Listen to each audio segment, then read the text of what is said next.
थाक मतलब थकान, शारीरिक थकान दूर करवे के काजे जल है, शारीरिक थकान दूर करवे के काजे पंखा है, शारीरिक थकान दूर करवे के काजे अन्न है, शारीरिक थकान दूर करवे के काजे बिस्तर है, घर है। लेकिन हमारे मानसिक, बौद्धिक और विचारों में जो थकान हो जाती है संसार के विषादों के कारण, उसको जो दूर करे उसको कथा कहते हैं। परीक्षित को जो थाक हुई थी उसको दूर करने के लिए श्री शुक्राचार्य जी ने उस समय जो जरूरत थी वो कथा सुनाई।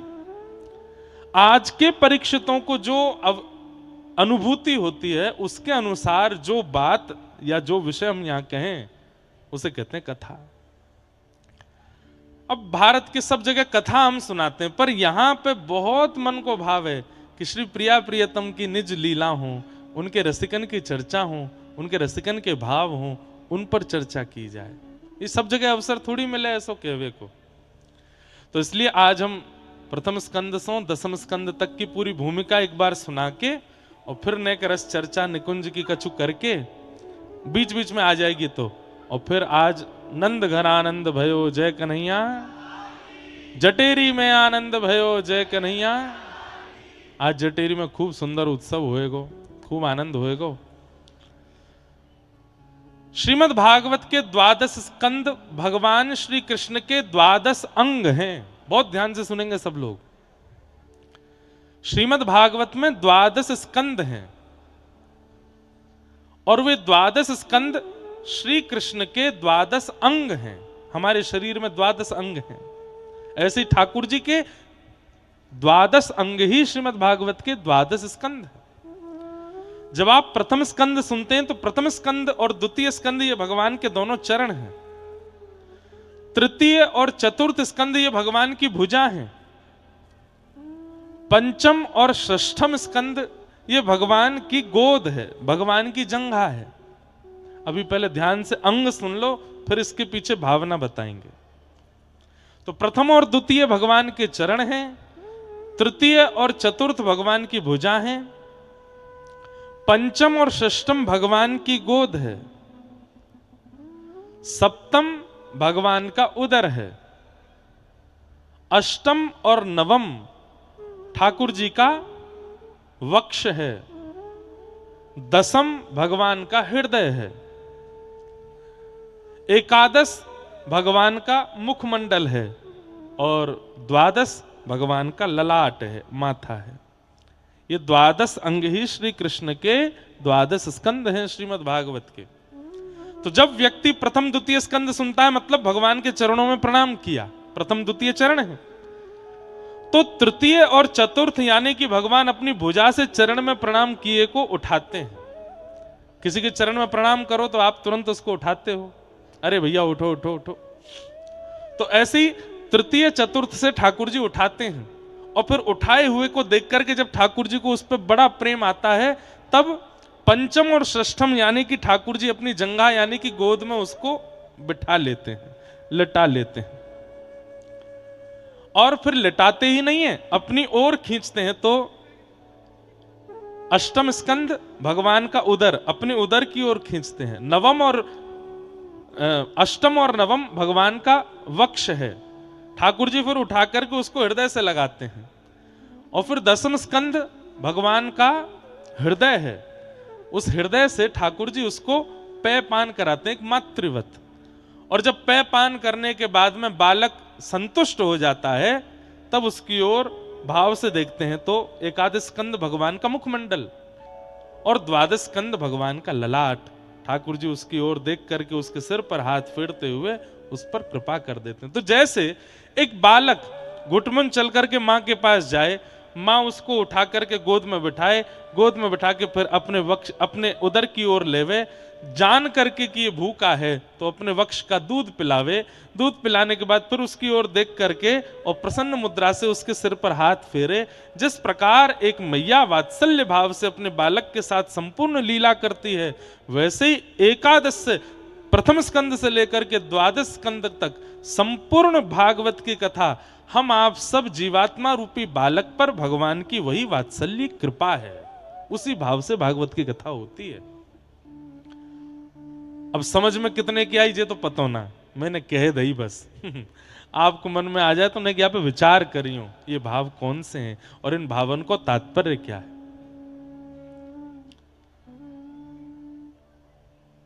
हम बालक हैं और ठाकुर जी हमारी मैया हैं, और मैया के रूप में भी श्रीमद् भागवत तो विशेष रूप से मैया।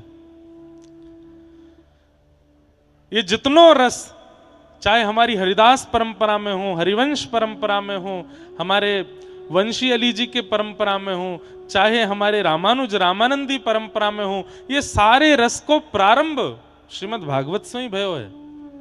हमारे स्वामी श्री हरदास जी महाराज ने भी भागवत श्रवण की आज्ञा दी है। प्रथम सुने भागवत भक्ति रसवाणी है, भक्त मुख भगवत वाणी। पहली आज्ञा ही श्री स्वामी हरदास जी महाराज ने करी है, यार रस में बाद में आई हूं, पहले कथा सुनो, पहले जाकर के भागवत जी को आश्रय लो। भागवत जी को आश्रय लोगे तभी यह रस चर्चा। आजकल वृंदावन में, मैंने पहले दिन भी कही, अपने नामन के आगे लोग लिख दे मैं रसिक, भक्त लिख लो कोई बड़ी बात नहीं, दासानुदास लिख लो और अच्छी बात है, श्री श्री आदि आदि लिख लो बहुत बढ़िया बात है, पर कम से कम रसिक तक तो रुक जाओ। रसिक मत लिखो। क्यों? रसिक शब्द की अभी हम स्थिति जानते ही नहीं है कि रसिक कहते किसको है।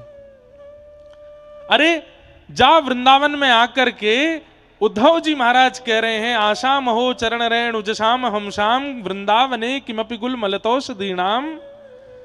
मैं इन ब्रजवासियों के चरण को छूने का अधिकारी नहीं हूं, इनकी चरण की रज को भी स्पर्श का अधिकारी नहीं हूं। हे विधाता कृपा करना अगले जन्म में मैं वृक्ष बनूं, ताकि जब कभी हवा चले तो ये रज अपने आप मेरे ऊपर आ जाए करे। श्री उद्धव जी महाराज जब इस रज को प्राप्त करने के लिए और ब्रजवासियों की चरण की प्राप्ति के लिए इतनी बड़ी उपमा अपने लिए कहते हैं मैं अगले जन्म में प्राप्त करूंगा, हम यही जन्म में 1 वर्ष में रसिक बन गए? ना बन सके, बहुत कठिन है। स्वामी श्री हरदास जी को रसिक कहा गया, अन्य किसी को भी रसिक नहीं कहा है श्री भक्तमाल जी मनाभा जी ने। हम रसिक कैसे हो सकते हैं? नहीं है हम रसिक। तो कई भाव हैं, सब भावन को मैं आज अब एक बात महाराज जी कही दूं, मेरे मन में आ रही है। स्वामी श्री हरदास जी रसिक हैं। कैसे रसिक हैं? हमारे व्रजमंडल में श्री चैतन्य महाप्रभु के कृपा पात्र षड गोस्वामी आए, और उन षड गोस्वामियों में एक गोस्वामी श्री रघुनाथ दास गोस्वामी पाद, जो कि श्री राधा कुंड में भजन करते थे। बहुत सावधानी से सुनियो सब लोग, मेरी ओर देखो। नेक रस की बात करके फिर कृष्ण जन्म के लिए चलूंगा। महाराज जी मैं अपने बस में नहीं हूं, या भाव सो मैं कुछ कर ना पा रहा। मैं सोच के तो यही आयो कि आज कृष्ण जन्म ही करूंगा, लेकिन आ रही है बात। एक तो पूरी रज बिछी हुई है यहाँ पे, श्री बिहारी जी, कुंज बिहारी जी विराजमान है, सब व्यवस्था ऐसी है कि मैं कहा बताऊं। तो षड गोस्वामी पाद में से श्री रघुनाथ दास गोस्वामी जी एक बार गिरिराज जी के राधा कुंड में विराजते थे। तो श्री राधा कुंड में रघुनाथ दास जी मानसी कर रहे थे। कल मैंने मानसी को अर्थ बताया। मानसी काय थे कहें, नेत्र बंद करके अपने हृदय कुंज में श्री प्रिया प्रियतम के नित्य विलास को अनुभव करनो, वही को मानसी कहें। तो श्री रघुनाथ दास गोस्वामी जी मानसी कर रहे थे, और मानसी में उनका क्या अनुभव हो रहा था कि श्री ठाकुर जी अपने समस्त सखान के संग और श्री प्रिया जी अपनी समस्त सहेली सखीन के संग सूरज कुंड पे आए हैं, और आज दोनों प्रिया प्रियतम को मिलन होएगो, और वह मिलन में कहा चर्चा होएगी, कहा उत्सव होएगो, कैसो रास होएगो, वह को दर्शन को अवसर मुंह को प्राप्त होएगो।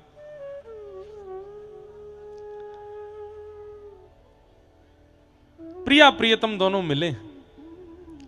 आहा, दोनों की रूप झांकी को देखकर के श्री रघुनाथ दास गोस्वामी जी के नेत्रन से अश्रु गिरने लगे। बैठे राधा कुंड पे, पर सूरज कुंड पे जो मिलन है रो वाको अनुभव कर रहे हैं।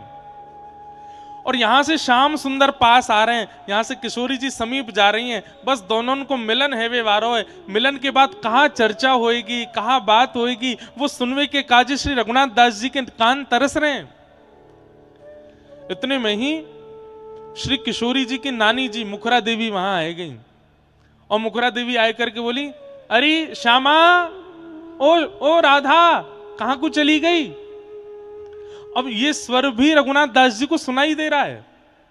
तभी रघुनाथ दास जी देखने लगे, कौन आयो कौन आयो। तभी देखिए मुखरा देवी आ गई हैं। तो रघुनाथ दास जी सहचरी रूप में अपनी मानसी में दौड़ के जा रहे हैं। बोले, मैया ने एक देर बाद बुलाए लियो, अभी अभी प्रिया जी कुंड पे आई हैं। बोले, तेरी होंगी प्रिया जी, मेरी तो देवती है, मेरी तो लाली है, मैं तो जब चाहूं वह बुलाऊंगी, मुझ काम है बातें। रघुनाथ दास जी इतने व्याकुल हो गए कि कहीं प्रिया प्रियतम के मिलन में ये मुखरा देवी कहीं विक्षेप नहीं डाल दें।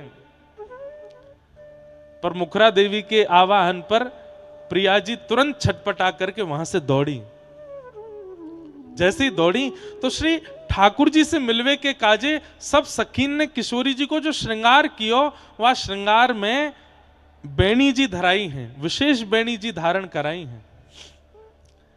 वो बेणी जी छटपटाहट में कहीं निकर करके केशों वहीं गिर गई, और श्री प्रिया जी दौड़ करके मुखरा देवी के पास गई और दौड़ते दौड़ते बोली, अरे मेरी बेणी जी गिर गई हैं। तो रघुनाथ दास गोस्वामी जिस सखी रूप में थे उन्हीं को आज्ञा करी, तू जा, तू, मैं जा रही हूं, नानी बुला रही है, तू मेरी बेणी लेके आ।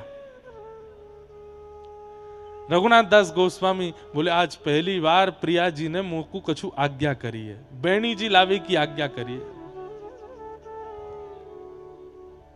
रघुनाथ दास जी दौड़ करके गए और जाकर के जहां प्रिया जी खड़ी थी वहीं ढूंढने लगे, कहां है बेणी जी, कहां है बेणी जी। वहां से ठाकुर जी भी चले गए, प्रिया जी भी चली गई, सब सखी सखाऊ चले गए, कोई नहीं है। अब तो पूरे सूरज कुंड पे ढूंढ लियो, लेकिन बेणी जी नहीं मिली। रघुनाथ दास जी मनी मन इतने चिंतित है गए, पहली बार तो प्रिया जी ने कोई आज्ञा करी, सदा आज्ञा विशाखा जी को होवे, सदा आज्ञा ललिता जी को होवे, सदा आज्ञा इंदुलेखा जी को होवे, मुंह को पहली बार कोई आज्ञा करी और मैं बेणी जी ढूंढ नहीं पा रही। ढूंढते ढूंढते आप पूरी गिरिराज जी की परिक्रमा में ढूंढ लिए, तलेटी में ढूंढ लिए, लेकिन किशोरी जी की बेणी जी नहीं मिली। इतने व्याकुल की मैं कहां मोहते जाऊंगा किशोरी जी के पास। मानसी चल रही है, ये मत भूलियो। ये रघुनाथ दास जी अपने चिंतन में अनुभव कर रहे हैं इस लीला का। रोने लगे, बिलखने लगे, ढूंढते ढूंढते सब जगह, और आप गिरिराज जी की परिक्रमा करके वृंदावन की ओर निकल पड़े। छठीकरा पहुंच गए, छठीकरा से वृंदावन के भीतर पहुंच गए। भीतर पहुंचते पहुंचते आप जैसे निधिवन राज में पहुंचे, शिकुंज बिहारी लाल विराजमान, सामने श्री स्वामी हरदास जी महाराज मधुर झांकी को दर्शन कर रहे हैं। वही समय श्री रघुनाथ दास गोस्वामी वहां आए, रोते बिलखते ढूंढ रहे हैं, कहां है वेणी जी, मेरी प्रिया जी की वेणी जी कहां है।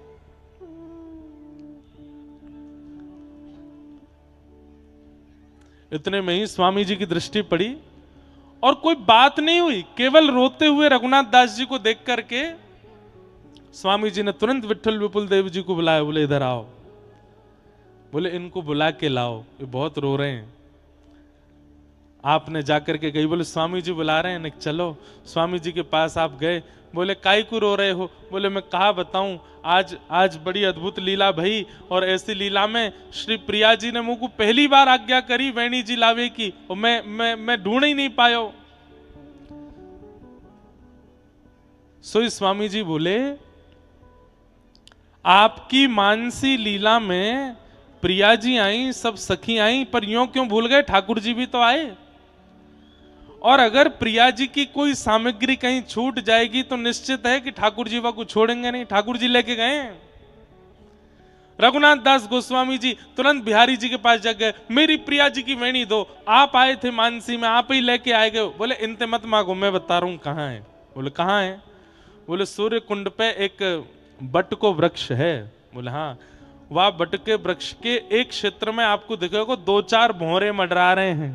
बोले, हाँ। बोले, उन भौरे जहां मंडरा रहे हो वहीं नीचे मट्टी हटाई के देखियो, वहां बेणी जी मिल जाएंगी आपको। रघुनाथ दास गोस्वामी जी बोले, मेरे मानसी में दिखवे वाली लीला आपको कैसे पतो? मैंने मानसी में कहा अनुभव किया, वह मानसी में प्रिया जी की वेणी जी छूट गई, गिर गई, मैं ढूंढ रहा हूं, ये आपको कैसे पतो? बोले वो बात बाद में बताऊंगा, पहले जाके वेणी जी ढूंढो। और श्री रघुनाथ दास गोस्वामी दौड़ करके वापस गिरिराज जी गए, और जैसे ही जाए करके वह वटके वृक्ष के एक पास देखो तो 2-4 भौरे वहां मंडरा रहे। भौरे इनको दूर करके जैसे ही वहां ने रज हटाई करके देखी तो श्री प्रिया जी की वेणी जी मिल गई, और आप हृदय से लगाकर को नृत्य करने लगे, आनंद करने लगे। तब श्री रघुनाथ दास गोस्वामी जी बोले, आज पतो चली कि स्वामी श्री हरदास जी रसिक शिरोमणि क्यों हैं। क्योंकि मैंने मानसी में क्या दर्शन किया, 21 किलोमीटर दूर वृंदावन में बैठे निधिवन में उनको पता है कि मैं अपनी मानसी में क्या अनुभव कर रहा हूं, इसलिए वो रसिक हैं। हमें अपने मन की तो पता ना चले, हम दूसरे के चित्त की मानसी को अनुभव कर लेंगे और अपने आप को रसिक कह रहे हैं। हम रसिक नहीं हैं। रसिक तो केवल स्वामी श्री हरदास जी महाराज हैं। क्यों? वे सबके चित्त में मानसी का प्रादुर्भाव कराने वाले ही वही हैं। उनकी कृपा के बिना मानसी प्रकट ना हो सके। उनकी कृपा के बिना चित्त में प्रिया प्रियतम के नित्य विलास नित्य भाव प्रकट ना हो सके। ऐसे स्वामी श्री हरदास जी, जिनकी कृपा प्रसादी आज हम आप सब लोग ग्रहण कर रहे हैं, उनको बारंबार प्रणाम, बारंबार वंदन। आज ठाकुर जी को जन्मोत्सव करना है, तो मैं जल्दी जल्दी ने एक सूची आपको बता दूं, प्रथम से 10वें स्कंद तक, और फिर हम लाल जी को उत्सव करेंगे।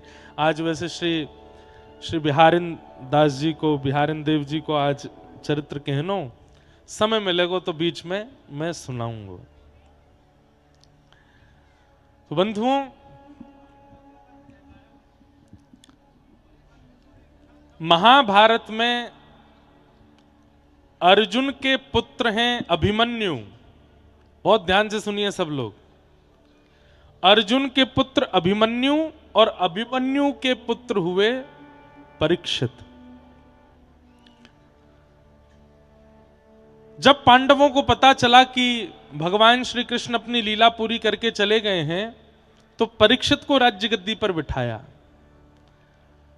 धीरे धीरे परीक्षित बड़े हुए। तब एक दिन उन्होंने क्या अनुभव किया, मेरे राज्य में कोई दुखी तो नहीं। ये देखने के लिए आप जैसे निकले, तभी आपने पाया कि एक काला काला व्यक्ति वो वृषभ के 3 पैर काट चुका है और एक पैर बचा है, उसको काट रहा है। आपने उस व्यक्ति को रोकने का प्रयास किया, तो वो कलयुग था।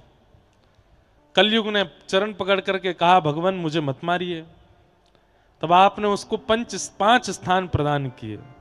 जुआ, मदिरापान, परस्त्री पर पुरुष संग, अनीति से कमाया गया धन और हिंसा, इन 5 स्थानों में कलयुग को निवास दिया। राजा परीक्षित ने 5 स्थान दे दिए, लेकिन राजा परीक्षित स्वयं एक स्थान के भागी बने और अनीति से कमाए गए धन को जब अपने सिर पर मुकुट रूप में धारण किया, राजा परीक्षित ने एक संत का अपराध कर दिया, अपमान कर दिया। उस संत के पुत्र ने आपको 7 दिन में मरने का श्राप प्रदान किया। बंधुओं, एक बात सुनिएगा बहुत ध्यान से। आजकल श्राप लगते हैं? आपको लगता है नहीं लगते? लगते हैं। पर कैसे लगते हैं?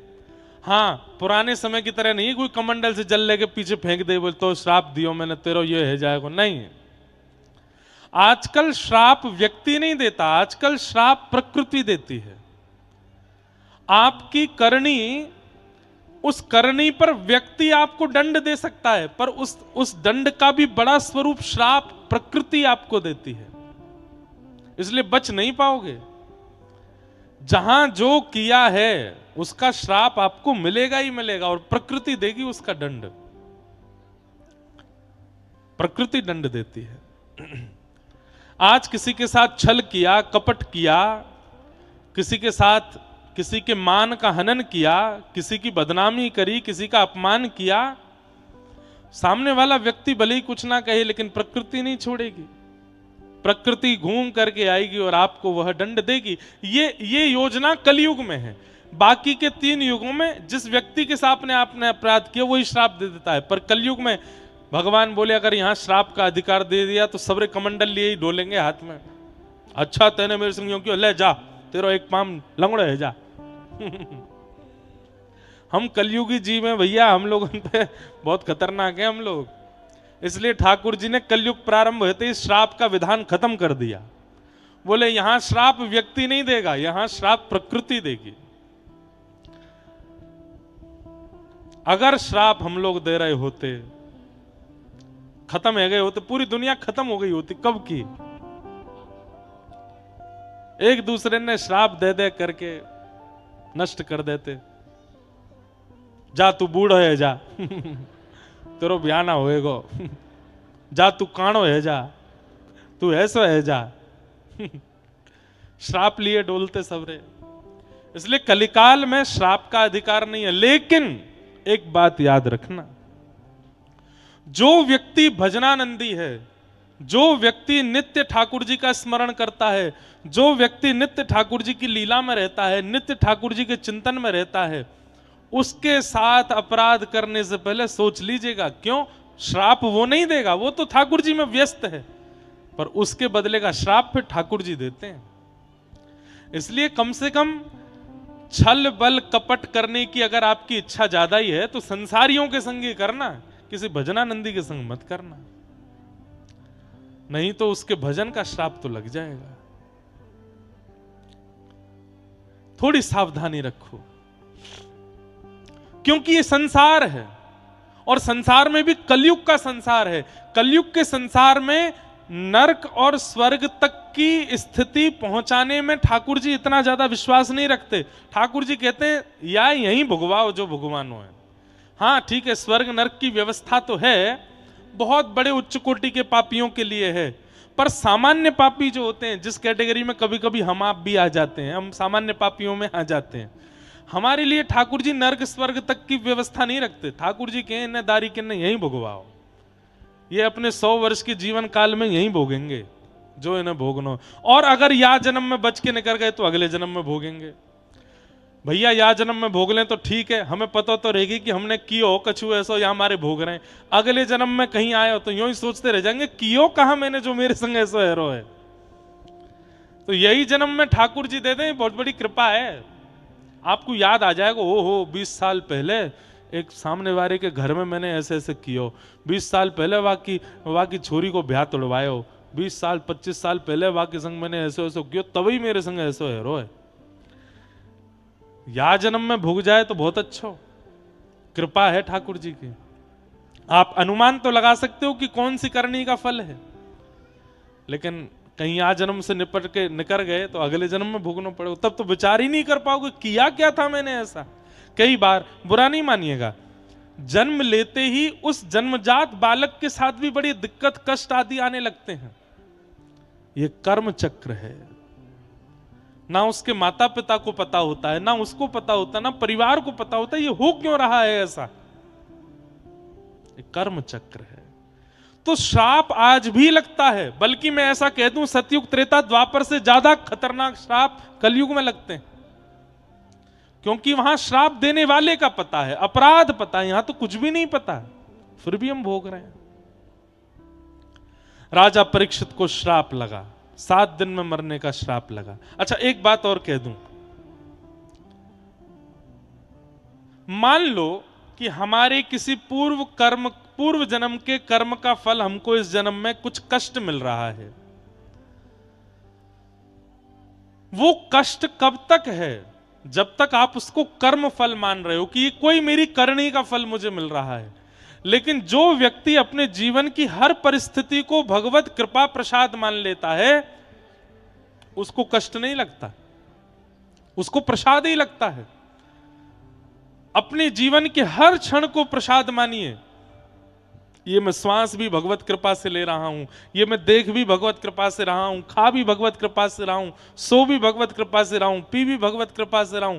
अपने हर क्षण को भगवत कृपा यदि व्यक्ति मानने लग जाए तो फिर उसके लिए श्राप नहीं है, उसके लिए कष्ट नहीं है, प्रसाद है। और प्रसाद मट्टी में भी गिर जाए ना तो झाड़ के पाली हो जाए, प्रसाद को छोड़ा नहीं जाता। सामान्य केला अगर गिर जाए तो छोड़ दिया जाता है, लेकिन मंदिर से मिला हुआ प्रसाद यदि नीचे गिर गया तो उसको उठा के झाड़ करके पा लिया जाता है, क्योंकि प्रसाद कभी अपवित्र नहीं होता। ऐसी जीवन की हर परिस्थिति को प्रसाद यदि मान लिया जाए तो सब स्वीकार करने लगोगे आप उससे चिंतित, व्यथित या विचलित नहीं होगे। प्रसाद मानिए। और यही एक अनुरागी व्यक्ति, भक्त व्यक्ति का लक्षण है कि वो अपने जीवन की हर परिस्थिति को प्रसाद मानता है। हो मारा गिरधर लाल थारो नचायो नाचूं रे, मारा गिरधर लाल थारो नचायो नाचूं रे। जो तू तन को रोग लगावे, जो तू तन को रोग लगावे, ओढ़ चादर सो जाऊं मैं, ओढ़ चादर सो जाऊं। जो तू काल रूप बन आवे, जो तू काल मैं लपक गोद में आऊं, हाऊं मारा गिरधर लाल थारो नचायो नाचूं रे, मारा गिरधर लाल। और भैया मैं अभिमान में नहीं कह रहा हूं, पर मैं इस पद में जो जो बात है उन पर अमल करता हूं कि मेरे संग जो हो, मेरे जीवन में जो हो, सब लाल जी की कृपा है। आप भी गाइए मत, मानिए इस बात को।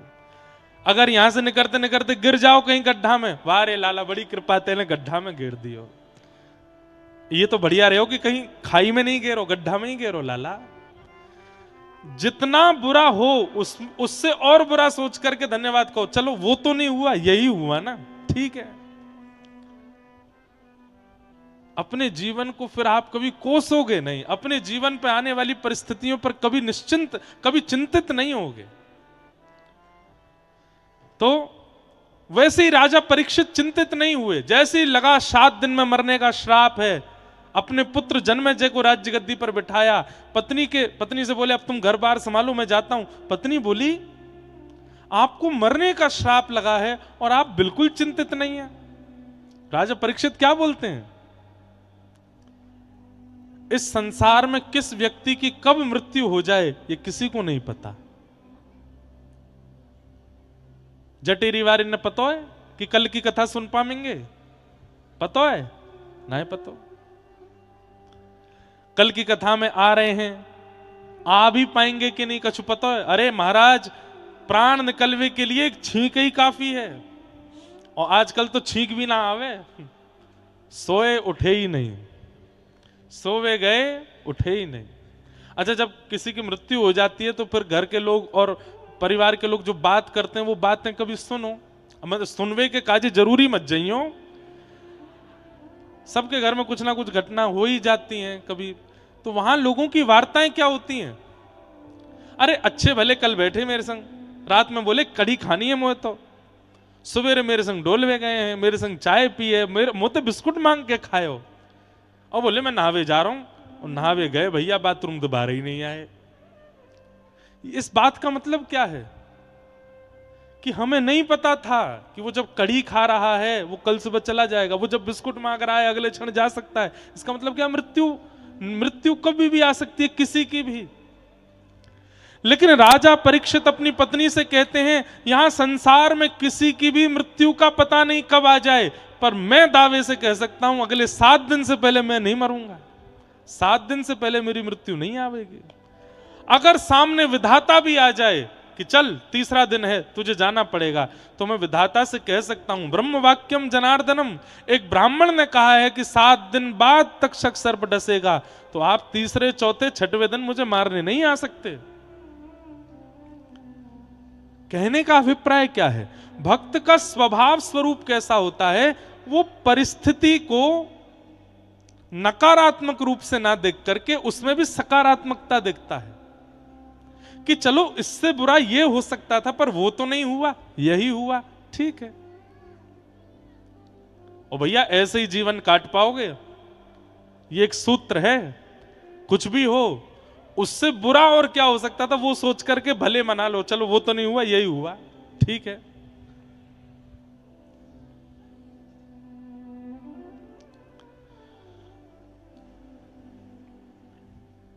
तो राजा परीक्षित को 7 दिन में मरने का श्राप लगा। तुरंत अपने पुत्र को राज्य गद्दी पर बैठा करके गंगा के तट पर गए और जाकर के संतों से कहा, मेरे जीवन के बस 7 दिन बचे हैं, मुझे मुक्ति का उपाय बताओ। तब वहां सुखदेव जी आए।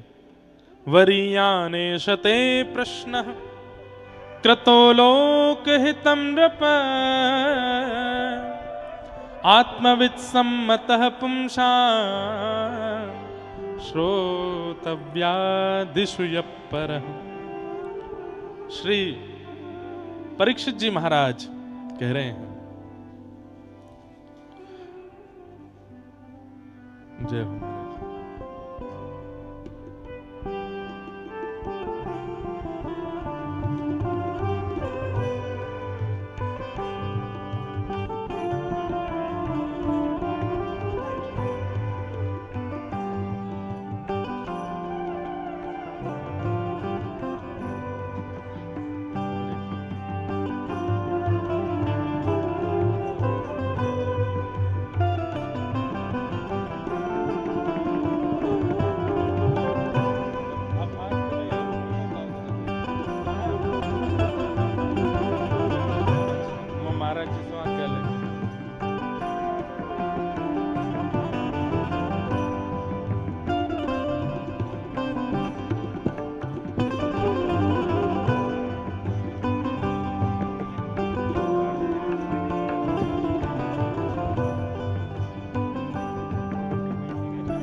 बोलो गिरिराज धरण की जय।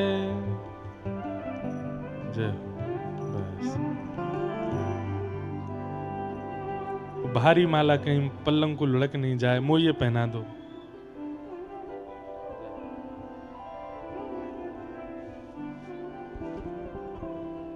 जय।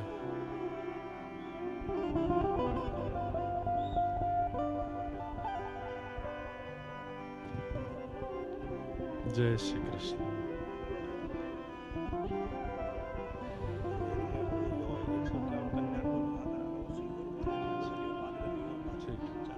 ठीक ठीक।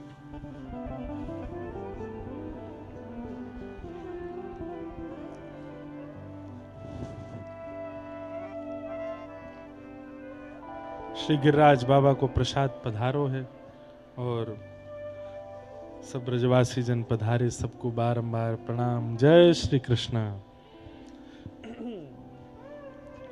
तो कहाँ भैया मैं बताओ मोको कहा बता रहा हूं।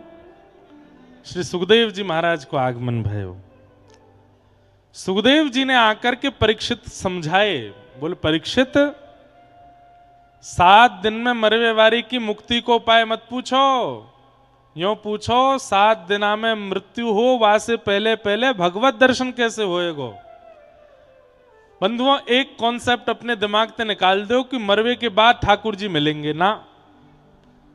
स्वामी श्री हरदास जी महाराज को अपनी प्रकट अवस्था में ठाकुर जी मिले, श्री वंशी अली जी को ठाकुर जी प्रकट अवस्था में मिले, सूरदास, रैदास, भक्तिमती मीराबाई, कुंभन दास, चतुर्भुज दास सबन को प्रकट अवस्था में मिले, तो हम मृत्यु की प्रतीक्षा काहे को कर रहे हैं?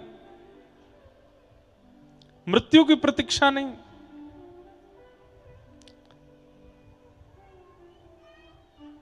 हमारे श्री बिहारिन दास जी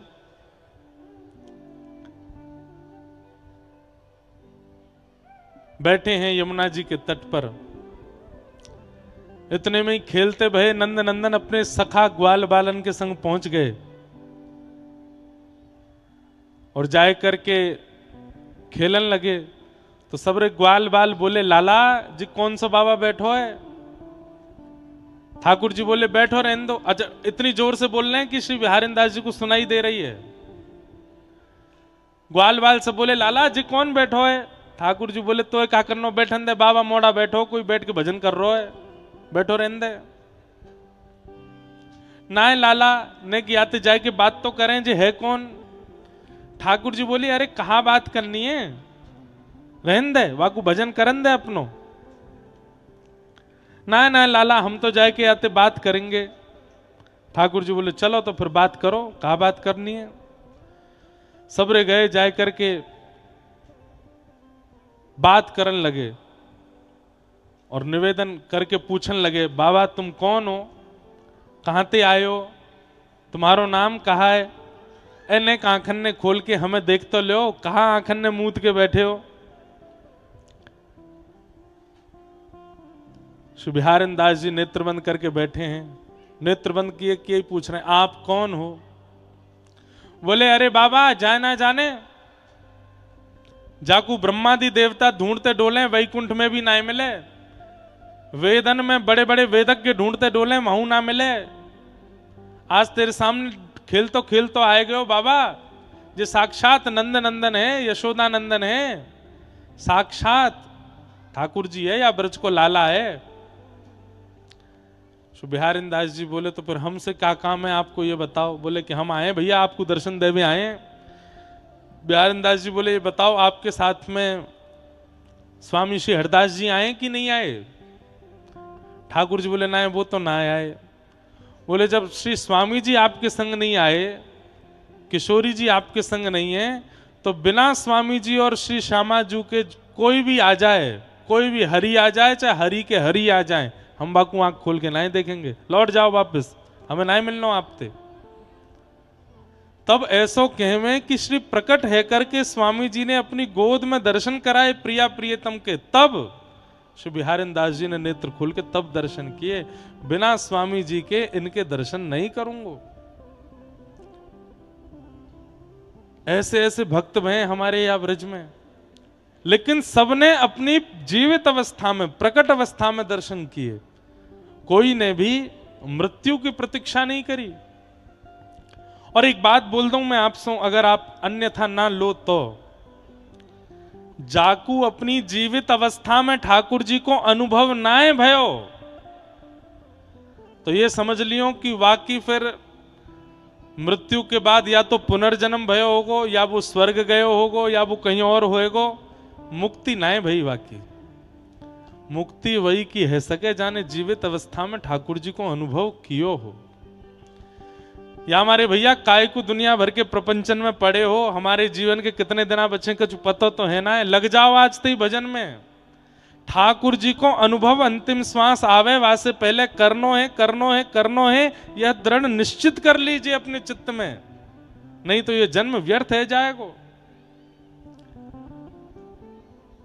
हमने जितने भक्तन के चरित्र पढ़े हैं, चाहे भक्तमाल जी में हो, चाहे श्रीमद् भागवत जी में हो, चाहे रामचरितमानस में हो, सब ने मुक्ति प्राप्ति की, लेकिन सबके चरित्र में मुक्ति से पहले ठाकुर जी ने दर्शन दिए हैं।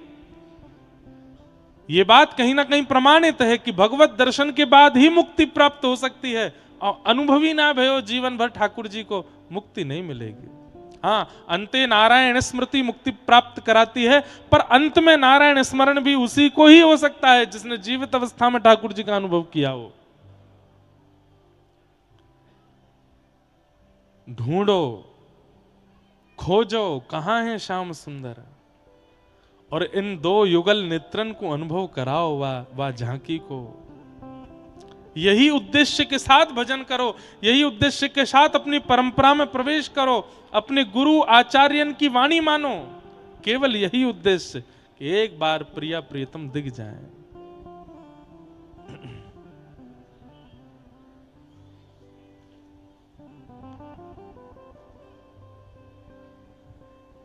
एक पंक्ति गामे ना, हमारे ब्रज में भी कई लोग गामे,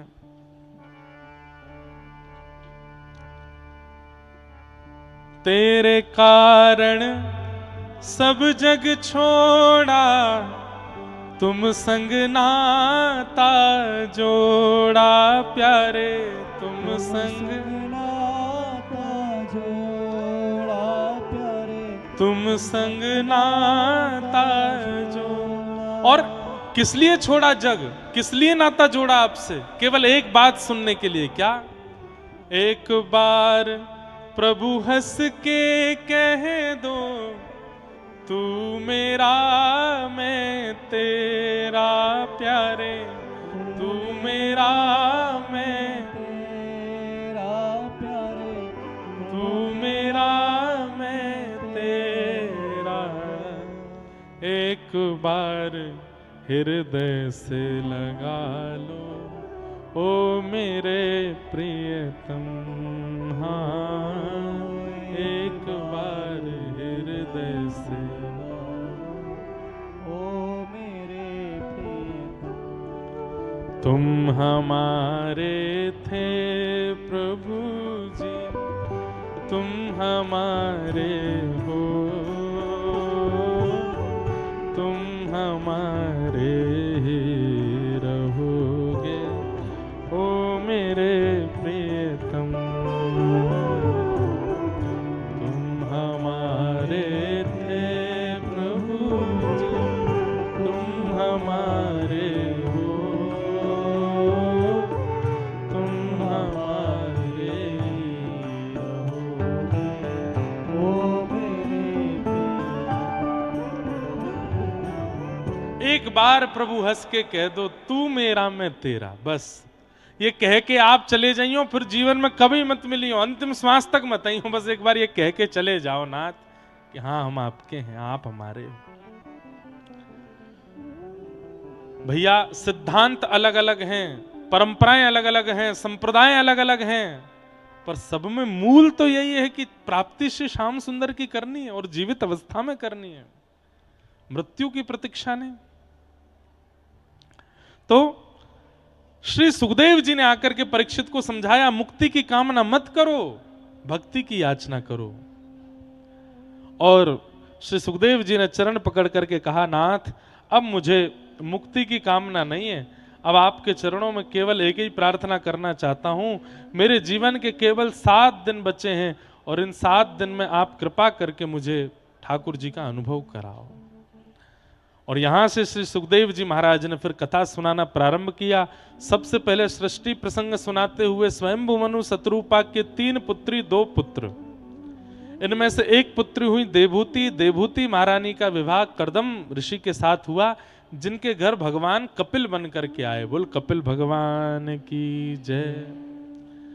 कपिल भगवान ने देवहूति माता को ज्ञान उपदेश किया। तत्पश्चात देवहूति माता सिद्धदा नाम की नदी बनकर के बहने लगी और श्री कपिल भगवान गंगा सागर तीर्थ में जाके भजन करने लगे। पृथ्वी के प्रथम मानव स्वयंभू मनु और शत्रुपा की एक पुत्री हुई, जिनका नाम था देवहूति, जिनका चरित्र भी हमने सुना। एक थी आकुति, एक थी प्रसूति, और 2 इनके पुत्र थे, प्रियव्रत और उत्तानपाद। तो उत्तानपाद राजा का 2 कन्याओं से विवाह हुआ।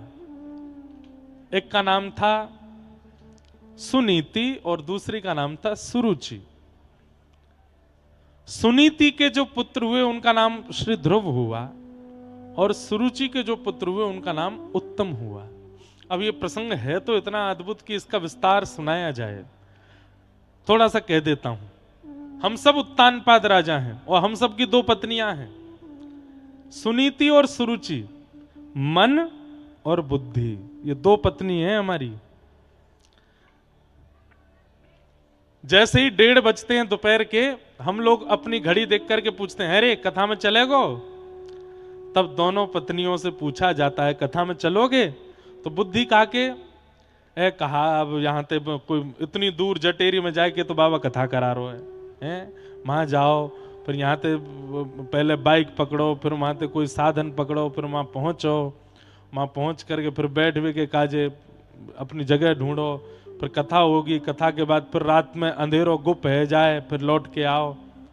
बढ़िया यूट्यूब पर चलाए कि यहीं सुन ले कथा, बुद्धि क्या कह रही है या मन क्या कह रहा है यही सुन लो। लेकिन बुद्धि क्या कहती है, अरे इतनी पास कथा है रही है, ब्रज में कथा है रही है, ब्रज के कोने में कथा है रही है, जटेरी धाम सबना है जापा में, एक बार चल दे वहां को।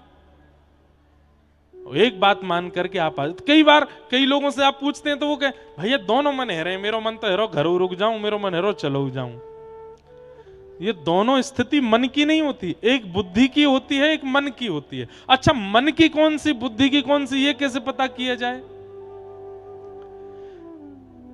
बुद्धि श्रम वाली क्रिया कराने से पीछे रखती है, मन जिसमें आराम ज्यादा मिलता हो उन क्रियाओं को कराने में ज्यादा आगे रखता है, और बुद्धि जिसमें शारीरिक श्रम हो जाए उस क्रिया को करने में संकोच नहीं करती। बुद्धि, व्यक्ति कभी भी वर्जिश करने जाता है, अखाड़े में जावे, जिम जावे, सुबह सुबह खेलवे जावे, दौड़वे जावे, मन से कभी नहीं जाएगा, बुद्धि से ही जाएगा। व्यक्ति विद्यालय कभी मन से नहीं जाएगा, बुद्धि से ही जाएगा। व्यक्ति ट्यूशन पढ़ने कभी मन से नहीं जाएगा, बुद्धि से ही जाएगा, क्योंकि बुद्धि परिश्रम कराती है। लेकिन हमें क्या चाहिए, बुद्धि की माने कि मन की माने? बोले दोनों एक रस हो जाएं। जो बुद्धि चाहे वही मन चाहे, जो मन चाहे वही बुद्धि चाहे, ये एक रस है जाए, ये एक भक्त को स्वभाव है। तो ध्रुव जी महाराज प्रकट हुए। ध्रुव जी महाराज अपने पिता की गोद में बैठने की इच्छा करने लगे, लेकिन तभी छोटी मैया ने डांट दिया। सुन करके श्री ध्रुव जी महाराज लौट के आए। बड़ी मैया ने, ध्रुव जी की माता जी ने आज्ञा की कि तुम वन में जाओ और ठाकुर जी को भजन करो। 5 महीने का वन में जाकर के भजन किया। ठाकुर जी प्रकट हुए और श्री ध्रुव जी महाराज ने अद्भुत स्तुति गा करके ठाकुर जी को प्रसन्न किया। तत्पश्चात यहां पर ध्रुव जी के वंश की आगे कथाएं सुनाई गईं। इन्हीं के वंश में बैन हुए, बैन के शरीर के घर्षण से भगवान पृथु प्रकट हुए, और पृथु महाराज के कारण ही धरती का नाम पृथ्वी हुआ। भूगोल खगोल का वर्णन, नरकों का वर्णन करते हुए जड़ भरत जी की कथा सुनाई गई। तत्पश्चात अजामिलोपाख्यान सुनाया गया। तत्पश्चात वृत्रासुर का चरित्र सुनाते हुए श्री प्रहलाद जी का चरित्र सुनाया। हिरण्यकश्यप के यहां पर परम भक्त श्री प्रहलाद जी का प्रादुर्भाव हुआ, और बाल अवस्था में ही अपने भजन के माध्यम से विपरीत परिवार में जन्म लेकर के भी प्रहलाद जी ने ठाकुर जी की प्राप्ति कर ली। खंभ भेदन करके नृसिंह भगवान प्रकट हुए और ठाकुर जी ने आकर के हिरण्यकश्यप का वध किया, प्रहलाद जी पर कृपा की। बोलो नृसिंह भगवान की। नृसिंह भगवान के चरित्र, प्रहलाद जी का चरित्र सुनाने के पश्चात बलि वामन अवतार की कथा सुनाई गई, जहां पर देवासुर संग्राम हुआ और बलि ने तीनों लोक हड़प लिए। उस तीनों लोकों को मुक्त करने के लिए भगवान वामन बन करके आए। बोलो वामन भगवान की। वामन अवतार की कथा श्रवण कराने के पश्चात गजेंद्र मोक्ष की कथा और सूर्यवंश के राजाओं की कथा सुनाई। इसी सूर्यवंश में भगवान श्री राम का प्रादुर्भाव हुआ। हम पूरी सूची सुना रहे हैं ताकि कृष्ण जन्म कर सकें। आज अभी हम 9वें स्कंद पे पहुंच गए, 10वें स्कंद पे ठाकुर जी को जन्म होएगा। तो भगवान श्री राम के प्रादुर्भाव की कथा सुनाई गई। सब लोग हाथ जोड़ करके प्रभु श्री राम को प्रणाम करो। गुरुवर थे त्यक्त राज्यो व्यचरदनुवनम पद्म पद्भ्याम प्रियाया पाणिस्पर्शा क्षमाभ्याम मृजत पथरुजो यो हरिन्द्रानुजाभ्याम वैरूप्या शूर्पणख्या प्रिय विरहरुष रोपिता ब्रूविजंभ तस्ताभ्य वद्ध सेतु खलदवदहन कौशलेन्द्रोवतान।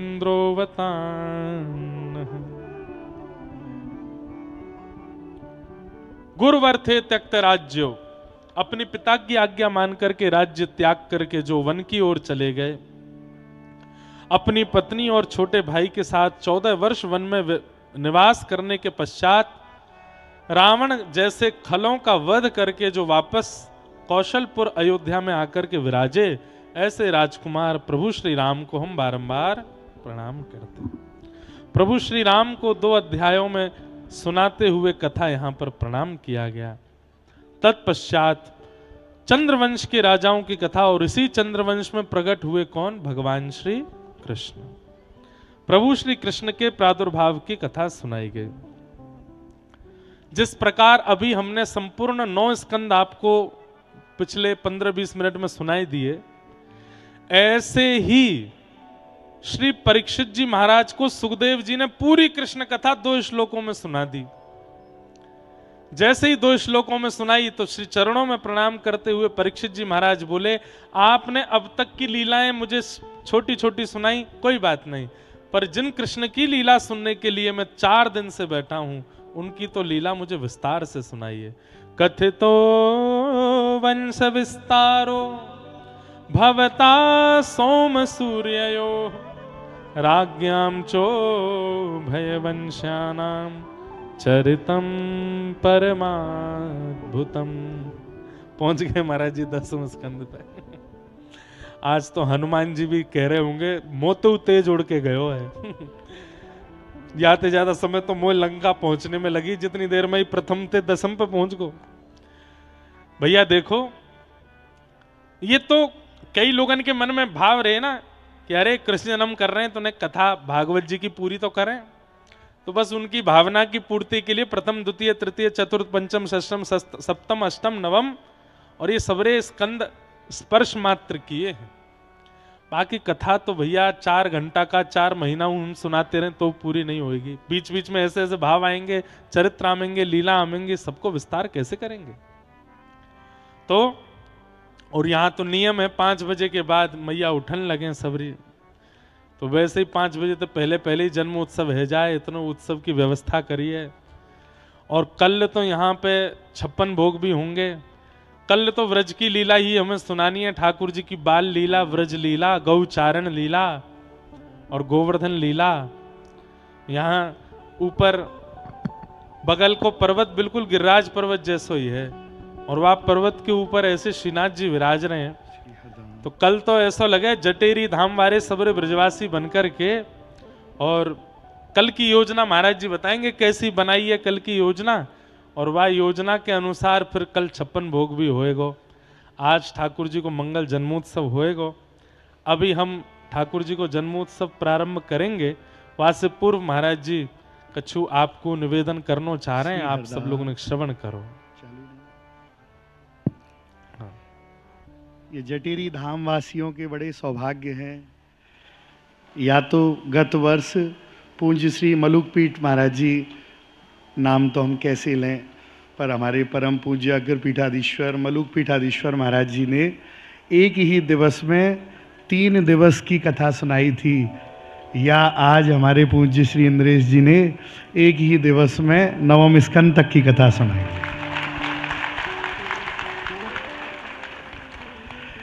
और व्यास जी महाराज जी ने जो कहा कि रसिक शब्द की व्याख्या, तो रसिक शब्द स्वामी जी महाराज के लिए इसलिए कहा गया कि तेल तूल पावक मिले, दिया कहावे सोए।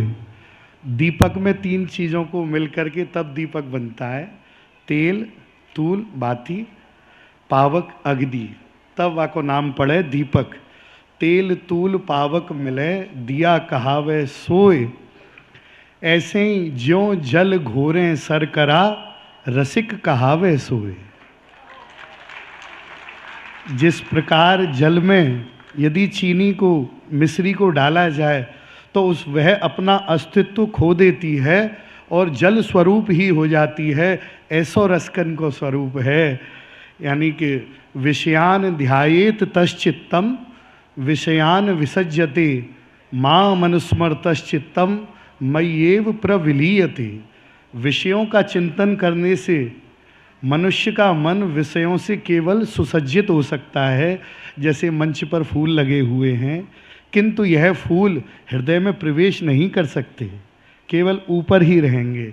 लेकिन ठाकुर जी का ध्यान करते करते यह जीव, यह चित्त ठाकुर जी के ही स्वरूप में विलीन हो जाता है, तब रसिक शब्द की अनुभूति का प्रारंभ होता है। पूज्य श्री व्यास जी महाराज।